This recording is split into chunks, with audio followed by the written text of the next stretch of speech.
আসসালামু আলাইকুম। আপনি যদি একজন ওয়াইফাই ইউজকারী হয়ে থাকেন তাহলে এই ভিডিওটা আপনার কোনো না কোনো সময় কাজে লাগবে। এই ভিডিওতে আমরা দেখব কিভাবে একটা ওয়াইফাইকে রিসেট করে পুনরায় সেটআপ করবেন। ওকে, ওয়াইফাই রিসেট করার জন্য হচ্ছে আমরা রাউটারের পিছনে রিসেট নামের একটা বাটন পেয়ে যাব। এটার মধ্যে জাস্ট আমরা 15 সেকেন্ড থেকে 30 সেকেন্ড চেপে ধরে রাখবো। তাহলে দেখবেন আপনার রাউটারটা অটোমেটিকলি অফ হয়ে আবার অন হয়ে গেছে। আমরা যেরকম ফোন রিসেট করার জন্য রিসেট বাটনে ক্লিক করলে ফোনটা অটোমেটিকলি অফ হয়ে আবার অন হয়ে যায়। রাউটারটা ঠিক এমনই হবে। আমাদেরকে জাস্ট 15 সেকেন্ড থেকে 30 সেকেন্ড অপেক্ষা করতে হবে। তারপরে দেখবেন আপনার রাউটারটা টোটালি নতুন হয়ে গেছে। একদম নতুন সেটআপ করার সময় যেরকম থাকে এরকম হয়ে যাবে। তো এখন হচ্ছে আমাদেরকে এটা স্টেপ বাই স্টেপ সেটআপ করতে হবে। সেটআপ করার জন্য হচ্ছে আমরা রাউটারের পিছনে হচ্ছে আমরা একটা কিউআর কোড স্ক্যানার এবং একটা পাসওয়ার্ড পেয়ে যাব। আপনি চাইলে কিউআর কোড স্ক্যানার দিয়ে এড করতে পারেন বা এখান থেকে পাসওয়ার্ডটা নিয়ে আপনার ওয়াইফাই কানেকশনে ক্লিক করে এই পাসওয়ার্ডটা দিয়ে কানেক্টে ক্লিক করে দিবেন। তারপরে দেখবেন অটোমেটিকলি কানেক্ট হয়ে যাবে। কিন্তু আপনার ইন্টারনেট কাজ করবে না। তো ওয়াইফাই ইন্টারনেট কানেক্ট করার জন্য আমরা যেকোনো একটা ব্রাউজার ওপেন করব। দেন এখানে আপনি সার্চ বারে যে ব্র্যান্ডের রাউটার ইউজ করে থাকেন এই ব্র্যান্ডের কোডটা টাইপ করে দিবেন। আমি প্রায় সব ব্র্যান্ডের কোডগুলাই দিয়ে দিতেছি। আপনি চাইলে স্ক্রিনশট দিয়ে রাখতে পারেন। সার্চ করার পর প্রথম যে ওয়েবসাইটটা আসবে আমরা এটার উপর ক্লিক করে দিব। দেন এখান থেকে হচ্ছে আমরা অ্যাডমিন অন এটার উপর ক্লিক করে দিব। তারপর এখান থেকে আমরা নিজের মতো করে একটা পাসওয়ার্ড দিয়ে দিব। দেন আবার কনফার্ম পাসওয়ার্ডে সেম পাসওয়ার্ডটা দিয়ে আমরা নেক্সট এ ক্লিক করে দিব। তারপরে দেখবেন কুইক সেটআপ স্টার্ট নামের একটা অপশন চলে আসবে। দেন এখান থেকে আমরা জাস্ট নেক্সট এ ক্লিক করে দিব।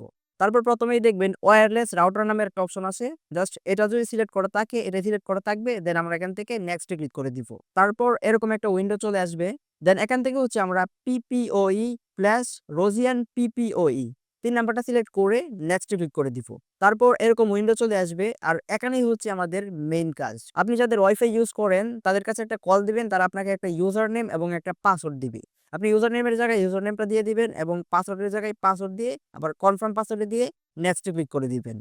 ওকে, তারপর হচ্ছে এখান থেকে যদি টিক মার্ক করা না থাকে আপনি টিক মার্ক করে নেক্সট এ ক্লিক করে দিবেন। তারপর এরকম একটা উইন্ডো চলে আসবে। দেন এখান থেকে হচ্ছে আপনি ওয়্যারলেস নেটওয়ার্ক নেমের জায়গায় আপনি ওয়াইফাই এর নাম যেটা দিতে চান এই নামটা দিয়ে দিবেন এবং ওয়্যারলেস পাসওয়ার্ডের জায়গায় আপনি আপনার ওয়াইফাই এর পাসওয়ার্ডটা দিয়ে দিবেন। দেন তারপর নেক্সট এ ক্লিক করে দিবেন। ওকে, তারপর হচ্ছে আমরা আমাদের ওয়াইফাই এর টোটাল সেটিংসটা দেখতে পাবো। দেন এখান থেকে আপনি সেভ এ ক্লিক করে দিবেন। দ্যাটস ইট, আমাদের কাজ শেষ। তো এভাবেই হচ্ছে আপনি একটা ওয়াইফাইকে রিসেট করে আবার পুনরায় সেটআপ করতে পারবেন। এবং আপনি আপনার ওয়াইফাইটাকে যদি আপনার হাতে থাকা ফোন দিয়ে কন্ট্রোল করতে চান, তাহলে আপনি প্লে স্টোরে গিয়ে ওয়াইফাই অটো কানেক্টেড লিখে সার্চ করবেন। দেন এখান থেকে এই অ্যাপটাকে ডাউনলোড করে নিবেন। তারপর অ্যাপটাকে ওপেন করে নিবেন। দেন এখান থেকে অ্যাডমিনে ক্লিক করে এখান থেকে অ্যাডমিন পাসওয়ার্ডটা দিয়ে দিবেন। আপনি যদি অ্যাডমিন পাসওয়ার্ড না জানেন, যাদের ওয়াইফাই ইউজ করেন তাদেরকে কল দিয়ে অ্যাডমিন পাসওয়ার্ডটা জেনে নিবেন। দেন অ্যাডমিন পাসওয়ার্ডটা দিয়ে তারপর হচ্ছে আমরা কানেক্টে ক্লিক করে দিব বা নেক্সট এ ক্লিক করে দিব।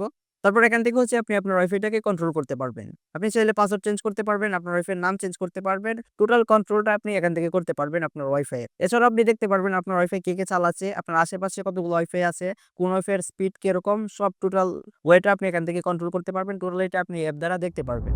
আমি চেষ্টা করছি খুবই সহজভাবে আপনাকে বোঝানোর জন্য।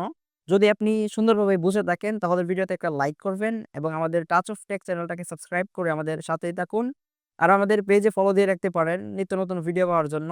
আপনার লাইফটাকে প্রযুক্তির সাথে সম্পর্ক করার জন্য আমাদের পেজ এবং চ্যানেলটাকে সাবস্ক্রাইব করে রাখতে পারেন। তো সবাই ভালো থাকবেন। আসসালামু আলাইকুম।